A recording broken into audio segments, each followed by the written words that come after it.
University की lab में विस्फोटक बनाए गए। अब ये यूनिवर्सिटी जिस तरीके से फरीदाबाद में यूनिवर्सिटी को लेकर लगातार खबरें आ रही हैं, फरीदाबाद से ही कुछ लोगों को हिरासत में लिया गया है और इस बीच आपको बता दें यूनिवर्सिटी की लैब की जांच हो रही है। अल फलाह यूनिवर्सिटी में से हिरासत में लिया गया है और इस बीच दिल्ली धमाकों से जुड़ी ये इस वक्त की एक और सबसे बड़ी खबर आपको बता रहे हैं। पुनीत हमारे सहयोगी हमारे साथ अल फलाह यूनिवर्सिटी में ही बाहर मौजूद हमारे सहयोगी इस बड़ी खबर पर और जानकारी हमें दे रहे हैं। बताएं पुनीत।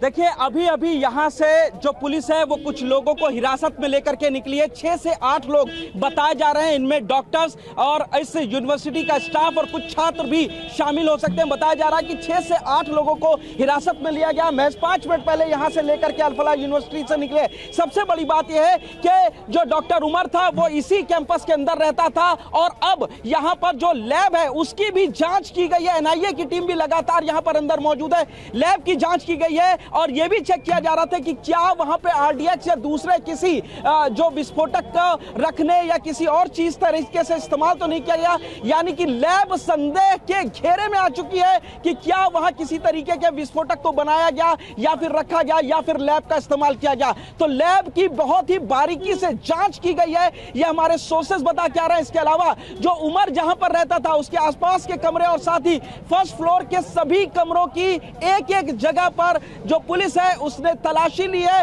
कुछ उनके हाथ भी लगा है और इसके साथ ही 6 से 8 लोगों को डिटेन करके अभी 5 मिनट पहले यहां से पुलिस लेकर के गई है। 3 बड़ी खबरें आपने इस बीच यहां से दी है। मैं आपके पास जल्द वापस आती हूं। पुनीत हमारे सहयोगी फरीदाबाद की अल फलाह यूनिवर्सिटी के बाहर ही मौजूद है, जहां उन्होंने बताया कि पुलिस के सर्च ऑपरेशन के बाद किस तरीके से यूनिवर्सिटी के ही 6 से 8 लोगों को पुलिस ने पूछताछ के लिए हिरासत में लिया है। दूसरी बड़ी बात, हिरासत में जिस तरीके से यूनिवर्सिटी के स्टाफ और स्टूडेंट्स के साथ साथ डॉक्टर्स रडार पर रहे थे, उसमें स्टाफ जो कि लैब में काम करता था उनसे अब सवाल जवाब हो रहे हैं। यानी अभी जो जानकारी मिल रही है, डॉक्टर उमर नवी के कमरा और उस कमरे में उनकी जो सामान बरामद हुआ, किस तरीके से एक्टिविटीज थी, इसको लेकर स्टाफ के साथ भी सवाल जवाब हो रहे थे। लेकिन एक बड़ी खबर इस वक्त फरीदाबाद से सामने आई है जिसमें साफ है जितेंद्र की किस तरीके से अब कड़ियों को जोड़ते हुए यह जानने की कोशिश की जा रही है कि आखिर इस यूनिवर्सिटी में हो क्या रहा था, किस तरीके से क्या इस यूनिवर्सिटी में ही पूरी प्लानिंग हो रही थी।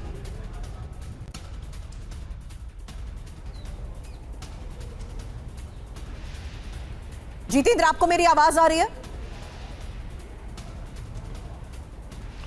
जी बिल्कुल। देखिए पुलिस अब कोशिश कर रही है उन तमाम लोकेशंस पर पहुंचने की, उन तमाम ठिकानों पर पहुंचने की जिनके तार सीधे तौर पर दिल्ली में लाल किले के सामने हुए इस ब्लास्ट से जुड़े हुए हैं। जाहिर सी बात है जितने डॉक्टर्स, चाहे वो डॉक्टर मुजम्मिल हो, डॉक्टर आदिल हो, डॉक्टर शाहीन हो, ये सभी लोग इसी अल फलाह यूनिवर्सिटी से जुड़े हुए हैं। तो जाहिर सी बात है वहां तफ्तीश करना NIA के लिए, दिल्ली पुलिस की स्पेशल सेल के लिए, फरीदाबाद के लिए बेहद अहम हो जाता। तो ऐसे में NIA इस वक्त वहां मौजूद है।